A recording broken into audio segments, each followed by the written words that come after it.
women and children to bed and go looking for dinner. John Rothstein here on Inside College Basketball Now. Want to remind you to subscribe to this podcast on Apple Podcasts. We want to be your Bible for the college basketball season and beyond. We are the only college basketball podcast coming to you 52 weeks out of the calendar year. Also want to remind you to subscribe on Spotify as well, as we continue to get you loaded with different sorts of content. And we set the table for the 25-26 college basketball season. So as we've been doing, I've been taking different topics as a way to give a guide for what to look for in the season ahead in 25-26. And today's show will be focused on 10 non-power conference teams to watch during the 25-26 college basketball season.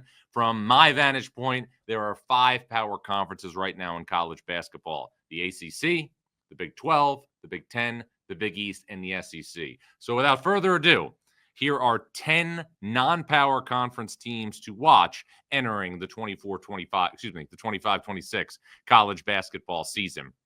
We're going to start, obviously, in the Great Northwest with Gonzaga. It was the first time since 2014 last season that Gonzaga did not make the Sweet 16. Gonzaga lost a very tough game to Houston in the round of 32. It was an excellent game.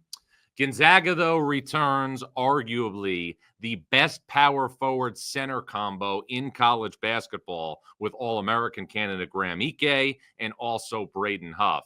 Gonzaga, though, to me, has big questions on the perimeter in terms of being vintage Gonzaga at the most important position on the floor. Now, you think about the point guard play that Gonzaga has had under Mark Few, and it's been absolutely elite. Kevin Pangos, Nigel Williams-Goss, Jalen Suggs, Andrew Nembhard, Ryan Hebmard. Ryan Nembhard was a transfer from Creighton who, again, had a major hand in keeping Gonzaga's program afloat.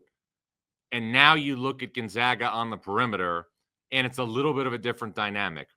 Braden Smith, who 2 years ago was the Patriot League Player of the Year at Colgate, redshirted last season in Spokane. He will have a major seat at the table on Gonzaga's perimeter. Jalen Worley, a former top 100 recruit, who started his career at Florida State and then transferred to Virginia to play for Tony Bennett, opted then to transfer again. He wound up at Gonzaga, is another name to keep an eye on in Gonzaga's backcourt. And then you have Adam Miller, a well-traveled veteran who transferred from Arizona State. Lefty, can make shots, really seasoned player. But that's what you're looking at right now if you're Mark Few. Gonzaga may not be vintage Gonzaga on the perimeter. It feels like there's enough, obviously, for Gonzaga to be a top 25 team and a team that's in the national picture. But the bread will be buttered for the Bulldogs this year up front with Graham Ike, a potential preseason All-American, and Braden Huff. And remember, this is the last year for Gonzaga in the West Coast Conference before the Bulldogs move to the new Pac-12 conference in 26-27. And I just want to say this, since we're on the topic. I think it's flat out ridiculous that when you look at the western part of the United States moving forward, we are going to have 3 college basketball conferences: the new Pac-12, the Mountain West, and the West Coast Conference. There does not need to be 3 leagues. That is me on my soapbox. I'm going to vent. I'm going to move on. And I also think when we talk about Gonzaga in its last year in the West Coast Conference, you are going to see, as usual, a formidable non-conference schedule for Mark Few and Gonzaga. Oklahoma on November 8th at Spokane Arena.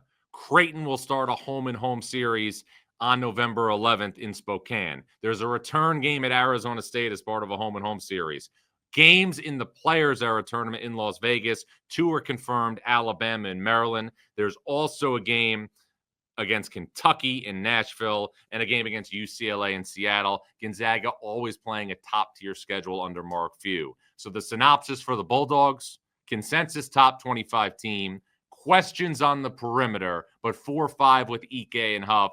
probably as good of a power forward center combination as you're going to get in college basketball. Number 2 on the list of 10 non-power conference teams to watch in 25-26, the San Diego State Aztecs. And I have been bullish on San Diego State teams in the past, and I am bullish on San Diego State this year because of the retention of the core pieces of this roster.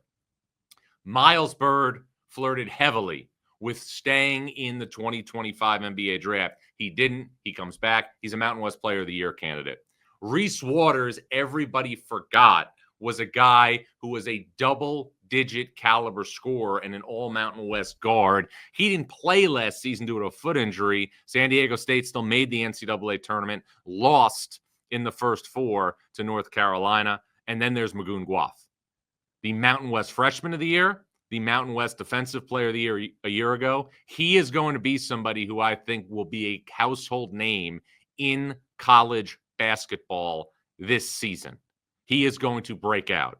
And talking to the San Diego State staff, there's also optimism about the other players who have been in this program and have played already significant roles. BJ Davis, Pharaoh Compton, Taj DeGorville. These guys have all played a significant role for San Diego State. San Diego State also very high on Sean Newman, a transfer from Louisiana Tech. There's a lot of good vibes right now at Viejas Arena. There's also big opportunities. San Diego State as well going to play in the Players Era and also has a non-conference game against Arizona.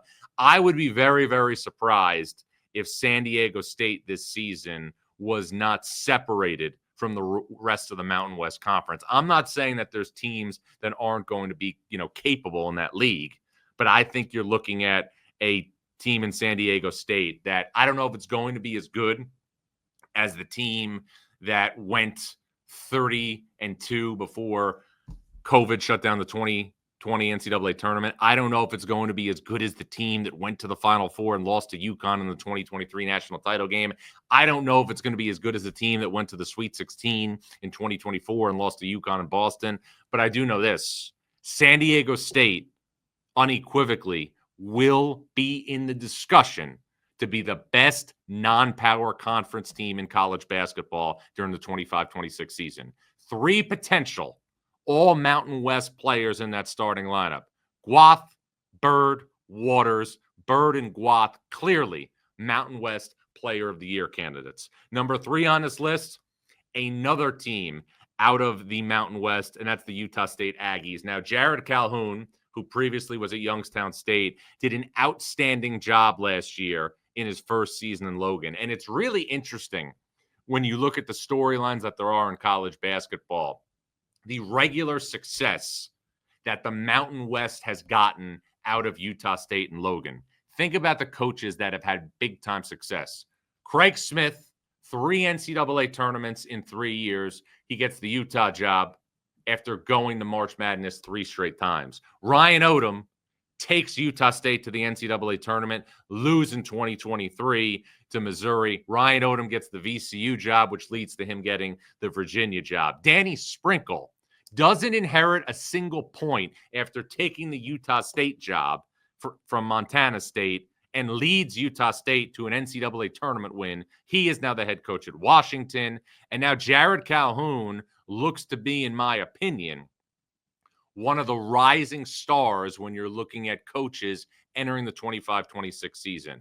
Worked for Bob Huggins as an assistant. He's part of that coaching family. Really innovative offensive coach, plays a great style, returns an all Mountain West first-team caliber player in Mason Falsleb. Also has multiple transfers with high major experience. MJ Collins, who played last season at Vanderbilt, and also Colby King, who comes by way of Tulane. Colby King started his career. I remember watching him at a St. John's practice early in his career. There's good returning players as well. Utah State, in my opinion, should be in the mix for an NCAA tournament berth again under Jared Calhoun. It's getting harder and harder for these non-power conference teams to find a way to craft at-large opportunities to the NCAA tournament.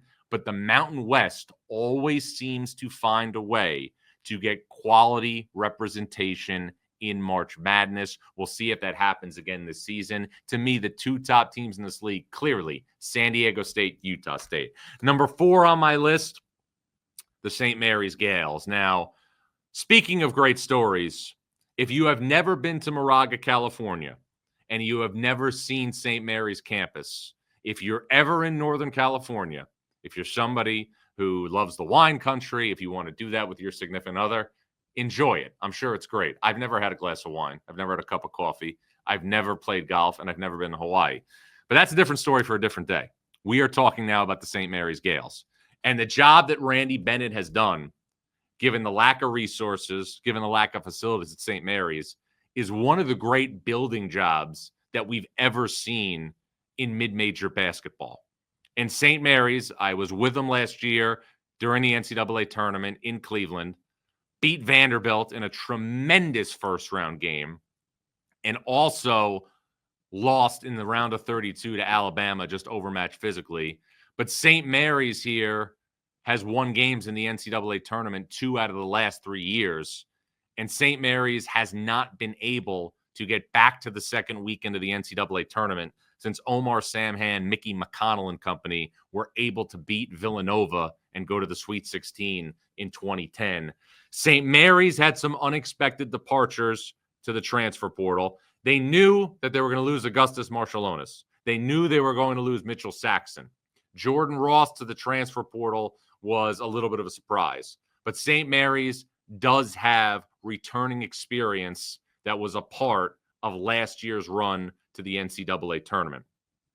Paulus Morauskas is a bona fide all-WCC first-team player. If you remember, this gentleman started his college career at Arizona, went to St. Mary's. I was at a St. Mary's practice last year, and I saw that Randy Bennett was shifting him from the 3 to the 4. I thought that he was primed to be an all-WCC player at power forward. Last year, 12.1 points, 7.7 rebounds.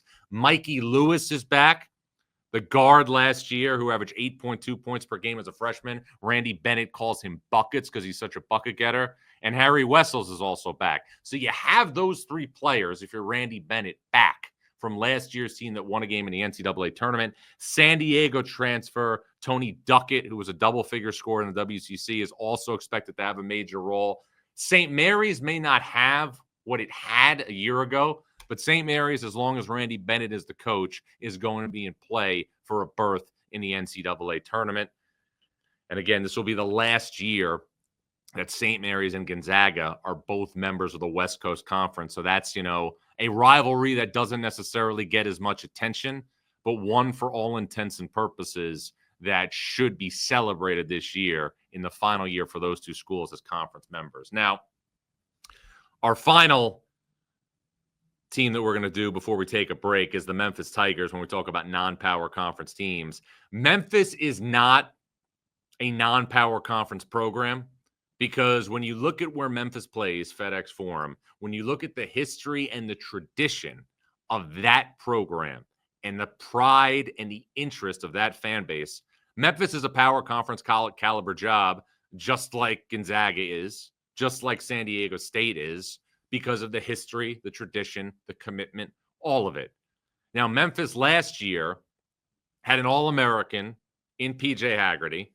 Memphis last year had a dominant low-post player in Dane Danger. And Memphis, for the last couple of years, has had a roster stocked with blue-chip talent. That will not be the case this year for Penny Hardaway as of now. Doug McDaniel, a player who started his college career at Michigan, went to Kansas State, and is now at Memphis, will play a critical role for this team at point guard. Aaron Bradshaw, a former 5-star prospect who was at Kentucky, then Ohio State, is now going to be at Memphis. And then in between, you have different players who had moments of production at other places. Zachary Davis at South Carolina, Quante Berry at Temple, also Curtis Givens at LSU. I don't look at Memphis as being a team like it's been the last couple of years as necessarily a team that could get on a run in November and December with a very difficult non-conference schedule. I don't think Memphis is up to that level.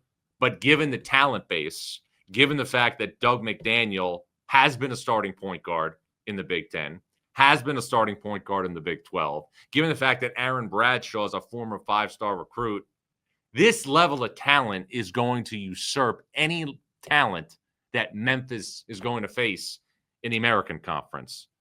Memphis is not what it was a year ago with Haggerty, with Danger, but you better believe Memphis is going to have enough to win the American Conference tournament and go to the NCAA tournament. If you remember last year, Memphis had a great season, but ran up against an extremely hot Colorado State team in the round of 64. Colorado State nearly made the Sweet 16. Derek Queen hit that big shot in the second round to send Kevin Willard, who is now the coach at Villanova and Maryland, to the Sweet 16, and Nico Medved, the coach of Colorado State, now to Minnesota. That's 5 out of the 10 for my list of 10 non-power conference teams to watch entering the 25-26 season. I'm John Rothstein. This is Inside College Basketball Now. We will be back after this. Get ready. Wait a second. I thought we were going tubing. All 3 Sonic the Hedgehog movies and Knuckles are now streaming on Paramount Plus. And everyone loves it. Every adventure, Just try to keep up. every face-off, This ends now. and every moment that will have you saying, Where have you been? My entire life! It's showtime! all 3 Sonic the Hedgehog movies and the entire Sonic universe are now streaming on Paramount Plus. Welcome back to Inside College Basketball Now. I'm John Rothstein. Want to remind you to subscribe to Inside College Basketball Now on Apple Podcasts. We want to be your Bible for the college basketball season and beyond. We are the only college basketball podcast coming to you 52 weeks out of the calendar year. Also, please subscribe not just on Apple, but also on Spotify. So, as I've been doing throughout the preseason, I am giving you different types of content to get you ready for the 25-26 college basketball season. This show is based on 10 non-power conference teams to watch during the 25-26 college basketball season. I have listed 5: Gonzaga, San Diego State, Utah State, St. Mary's, and Memphis. We are now going to go to 5 more. And the 6th team on this list, and again, this is in no particular order that we're listing these 10. We're just giving you a list of 10, is the San Francisco Dons. Now, if you look at the history of San Francisco's program over the last decade, it has been a fertile place for head coaches that move on. Kyle Smith was there, did a great job. He goes to Washington State, takes Washington State to the NCAA tournament, where Washington State wins a game and goes to the round of 32. Kyle Smith is now the head coach at Stanford. Todd Golden takes over for Kyle Smith at San Francisco, takes the Dons to the NCAA tournament. He goes to Florida. Florida wins a national championship. Chris Gerlofson, for people who may not be familiar with his work, is a guy that could be the next San Francisco coach to move to a higher level. I've been at his practices. I've watched and studied his program. This guy is a riser in the coaching profession. He has won at San Francisco. He has put up big time numbers in terms of winning games every single year. The one thing that San Francisco hasn't done is get to the NCAA tournament under Chris Gerlofson. But make no mistake about it, San Francisco is pushing to be the 3rd best team in 25-26 in the West Coast Conference behind Gonzaga and also St. Mary's. Now, you look at this roster, and there's a couple of names that I want to point out that I think could be mid-major names that you really want to keep an eye on this year. One is a gentleman that I saw last year in practice and absolutely loved, Tyrone Riley, averaged just under 10 points per game last year as a freshman, also grabbed 6 rebounds. Good size for a guard, 6'4" lefty. This is somebody that I believe will emerge into an all WCC caliber player. And I also think that the transfers that San Francisco landed, David Fuchs from Rhode Island, Mookie Cook from Oregon, former top 50 recruit, Guillermo Diaz-Graham from Pitt, and Vuk Masic from Portland, who has WCC experience, will give San Francisco reinforcements to go with Tyrone Riley and also Ryan Beasley. Now, another thing that I want to point out, and only the real hoops junkies know this, West Coast Conference teams always seem to get better opportunities than some other mid-major leagues because the metrics work out in terms of non-conference games. This is what San Francisco has this season on the books. Road game at Memphis, a neutral site game against Bradley, a team that, should give them a quad 2 opportunity. A tournament, in Palm Springs, where San Francisco will get to play Colorado, a Big 12 team, and then either Washington or Nevada. There's also a game at the Sanford Pentagon against Minnesota. There's also a game on a neutral site against Mississippi State. There's a neutral site game against Loyola Chicago. Is going to be one of the best teams in the Atlantic 10. There are windows of opportunity here for Chris Gerlofson and San Francisco to put together a resume. San Francisco's consistently been in play under Chris Gerlofson to be the third best team in the West Coast Conference behind Gonzaga and St. Mary's. The only thing that's standing in the way of this program getting more national attention under Chris Gerlofson is the fact that the Dons have not played in the NCAA tournament since Todd Golden went to Florida. If that changes, this program and the head coach will go to a different level. Now, we'll stay in California for our next team to keep an eye on, and that's the UC Santa Barbara Gauchos. Now, the Big West has produced some really good stories over the past couple of years. Russ Turner has done a tremendous job at UC Irvine. Eric Olin at UC San Diego had a fun, hip, wide-open style last year that almost beat Michigan in the first round of the NCAA tournament. Eric Olin now is the head coach at New Mexico. Looking at Santa Barbara, and I went and saw them practice when we were on a family vacation in late July and early August, because that's the way my family rolls. They stay by the pool, and I go check out who's going to be a potential automatic qualifier out of the Big West. Santa Barbara has a chance to have the same type of season that it had in 2021, where Santa Barbara almost beat Creighton in the first round of the NCAA tournament, and a couple of years ago with A.J. Mitchell, who's now in the NBA, when Santa Barbara lost to Baylor. Santa Barbara has power conference caliber personnel on the perimeter. UConn transfer Aiden Mahaney, who averaged just under 14 points per game during the first 2 years of his college career at St. Mary's, will be at the point of attack. I was really impressed with how he was handling the ball and setting the table, in addition to his scoring prowess when I was at practice. Miro Little, a young man who started at Baylor, then went to Utah, is also going to be in that backcourt, along with Jason Fontenette. There's also a player up front, Colin Smith, who played at Vanderbilt, who's finally healthy, in better shape. That's a power conference caliber player in Joe Pasternak's rotation. I think you got to look at Santa Barbara now, given what UC Irvine has lost, given what UC San Diego has lost, especially with Eric Olin out in New Mexico. You got to look at UC Santa Barbara as being one of the top non-power conference teams to watch during the 25-26 season. Joe Pasternak has led Santa Barbara to the NCAA tournament multiple times during his tenure.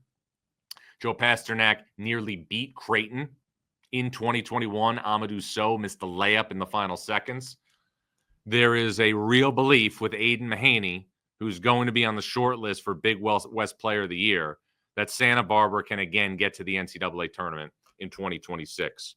We go back to the East Coast right now, and we're going to talk about a program that has been synonymous with great mid-major basketball for a couple of decades, and that's VCU. VCU has had success through multiple coaches, and let's go through them right now. Anthony Grant and Jeff Capel set the tone. Jeff Capel went from VCU to Oklahoma. Anthony Grant then took over, led VCU to a win over Duke in the 2007 NCAA tournament when Eric Maynor hit that shot in the final seconds in Buffalo.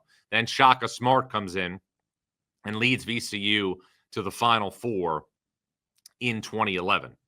He is replaced by Will Wade. Will Wade goes to LSU. He's replaced by Mike Rhodes. Mike Rhodes goes to Penn State. Mike Rhodes is replaced by Ryan Odom, who is now at Virginia.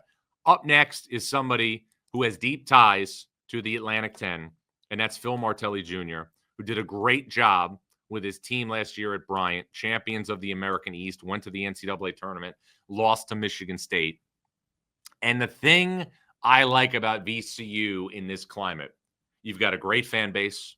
You've got great facilities. Again, if you are a basketball person and you went and saw VCU's practice facility, it is better than a number of power conference practice facilities that I've been to. It's the real deal.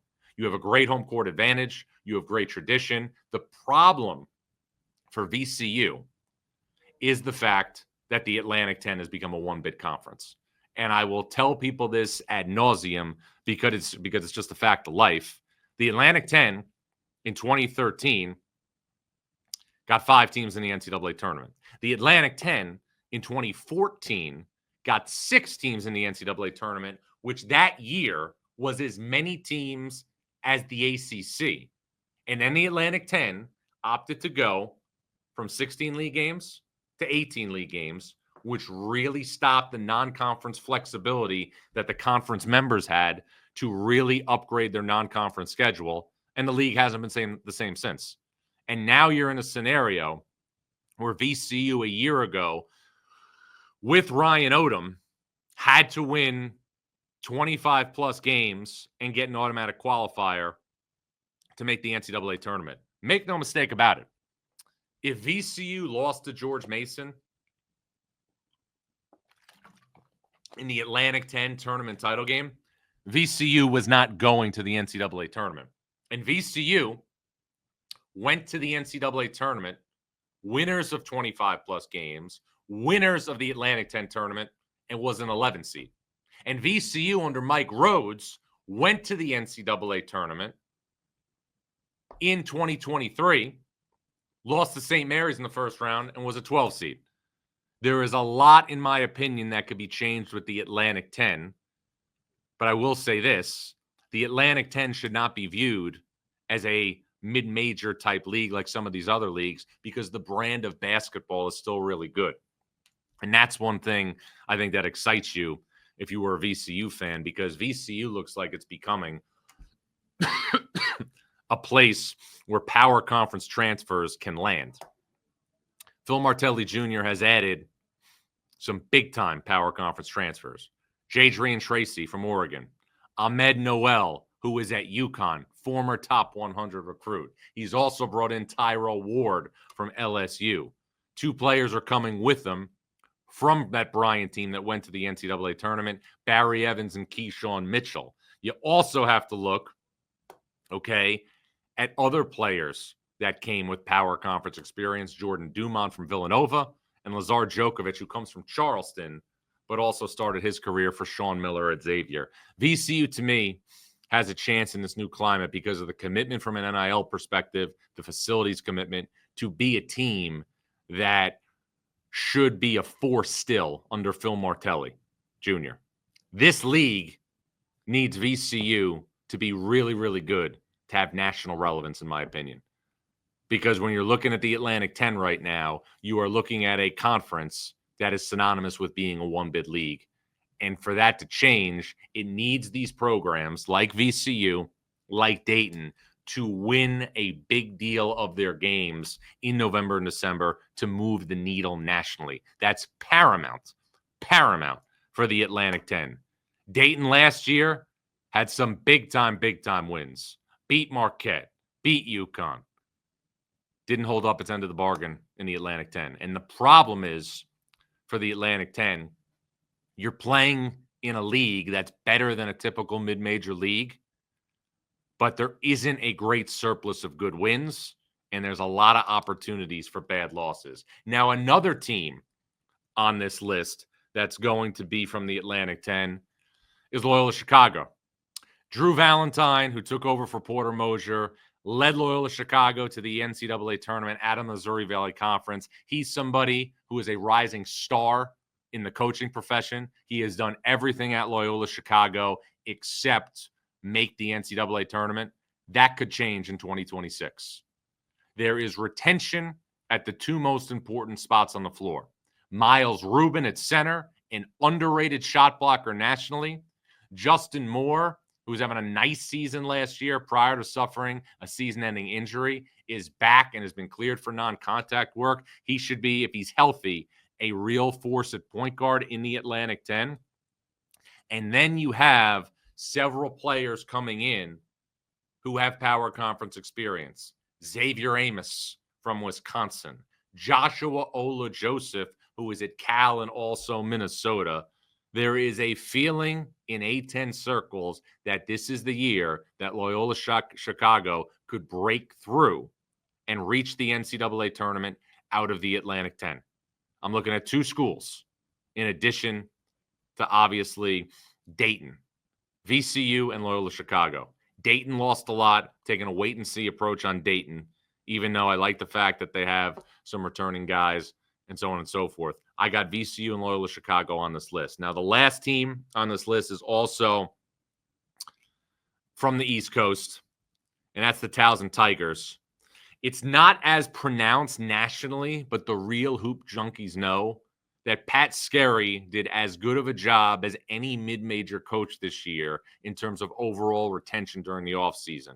Tyler Tejada, last season's CAA Player of the Year, is back for Towson. And then Dylan Williamson, another All-CAA player, was also retained by Skerry, who has won 88 games and a pair of CAA regular season titles over the past 4 years. The problem for Towson is that Towson has yet to be able to break through and win the CAA conference tournament. And that has been the Achilles heel for this program. Towson under Pat Skerry has been as consistent as any mid-major program in the sport over the last decade. But the question for Towson in 25-26 is, will this program, with the returning CAA Player of the Year in Tyler Tejada, with an all-league guard in Dylan Williamson, will this program finally break through when it matters most? And that's during 3 days in March. Like usual, it's NCAA tournament or bust for Towson. 10 non-power conference teams to watch for 25-26 in no particular order. Gonzaga, San Diego State, Utah State, St. Mary's, Memphis, San Francisco, UC Santa Barbara, VCU, Loyola Chicago, and Towson. I'm John Rothstein, reminding you to subscribe to Inside College Basketball now on both Apple and Spotify. Remember, we are the only college basketball podcast coming to you 52 weeks out of the calendar year. I'm John Rothstein, and this is Inside College Basketball Now.